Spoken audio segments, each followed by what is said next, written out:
ବର୍ଷର ପ୍ରଥମ ଲଘୁଚାପ ତେବେ ଜାନୁଆରୀ ମାସ 6 ତାରିଖ ମଙ୍ଗଳବାର ଅର୍ଥାତ୍ ଆଜିକାର ପାଣିପାଗ ଖବର ଆସିଯାଇଛି। ତେବେ ବଙ୍ଗୋପସାଗରରେ ସୃଷ୍ଟି ହୋଇଛି ଘୂର୍ଣ୍ଣିବଳୟ 48 ଘଣ୍ଟାରେ ନେବ ଲଘୁଚାପ ରୂପ। ତେବେ ଆସନ୍ତୁ ନଜର ପକାଇବା ଭୁବନେଶ୍ୱରସ୍ଥିତ ଆଞ୍ଚଳିକ ପାଣିପାଗ ବିଜ୍ଞାନ କେନ୍ଦ୍ର ପକ୍ଷରୁ କ'ଣ ସୂଚନା ରହିଛି। ଅର୍ଥାତ୍ ଆସନ୍ତା 24 ଘଣ୍ଟା ମଧ୍ୟରେ ରାଜ୍ୟର କେଉଁ କେଉଁ ସବୁ ଜିଲ୍ଲାଗୁଡ଼ିକରେ ପ୍ରବଳ ଥଣ୍ଡା ହେବ, କେଉଁ ଜିଲ୍ଲାଗୁଡ଼ିକରେ କୁହୁଡ଼ି ପାଇଁ ୟେଲୋ ୱାର୍ଣ୍ଣିଂ ଜାରି ହୋଇଛି, ଆଉ ଲଘୁଚାପ ପ୍ରଭାବରେ କେଉଁ ସବୁ ଜିଲ୍ଲାଗୁଡ଼ିକରେ ପ୍ରବଳ ବର୍ଷା ହେବାର ସମ୍ଭାବନା ରହିଛି, ସେସବୁର ସମ୍ପୂର୍ଣ୍ଣ ଖବରଟି ଜାଣିବା ପାଇଁ ଭିଡ଼ିଓଟିକୁ ଶେଷ ପର୍ଯ୍ୟନ୍ତ ନିଶ୍ଚିତ ଭାବେ ଦେଖନ୍ତୁ।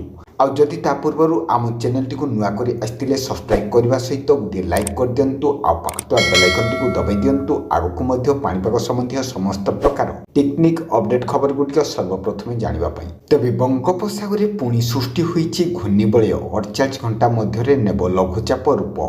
ଏହାର ପ୍ରଭାବରେ କେଉଁ ସବୁ ଜିଲ୍ଲାଗୁଡ଼ିକରେ ପ୍ରବଳ ବର୍ଷା ହେବାର ସମ୍ଭାବନା ରହିଛି, ତା ସହିତ ଆସନ୍ତା 24 ଘଣ୍ଟା ମଧ୍ୟରେ କେଉଁ ସବୁ ଜିଲ୍ଲାଗୁଡ଼ିକରେ ପ୍ରବଳ ଥଣ୍ଡା ହେବ, ଆଉ କୁହୁଡ଼ି ପାଇଁ କେଉଁ ଜିଲ୍ଲାଗୁଡ଼ିକୁ ୟେଲୋ ୱାର୍ଣ୍ଣିଂ ଜାରି କରିଛି ପାଣିପାଗ ବିଭାଗ।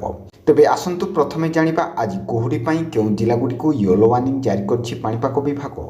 ଢେଙ୍କାନାଳ, କଟକ, ନୟାଗଡ଼, କନ୍ଧମାଳ, ଗଞ୍ଜାମ, ଗଜପତି ଆଉ ପ୍ରବଳ ଥଣ୍ଡା ହେବାକୁ ଥିବା ଜିଲ୍ଲାଗୁଡ଼ିକ ହେଉଛି ଝାରସୁଗୁଡ଼ା ସର୍ବନିମ୍ନ 8 ଡିଗ୍ରୀ ତାପମାତ୍ରା ରହିବ, ଫୁଲବାଣୀ 9 ଡିଗ୍ରୀ, ସୁନ୍ଦରଗଡ଼ 10 ଡିଗ୍ରୀ, ବୌଦ୍ଧ 10 degree, Koraput 10 degree, Nabarangpur 11 degree. ଏହି 5ଟି ଜିଲ୍ଲାରେ ପ୍ରବଳ ଥଣ୍ଡା ହେବା ନେଇ ପୂର୍ବାନୁମାନ କରିଛି ଆଞ୍ଚଳିକ ପାଣିପାଗ ବିଭାଗ।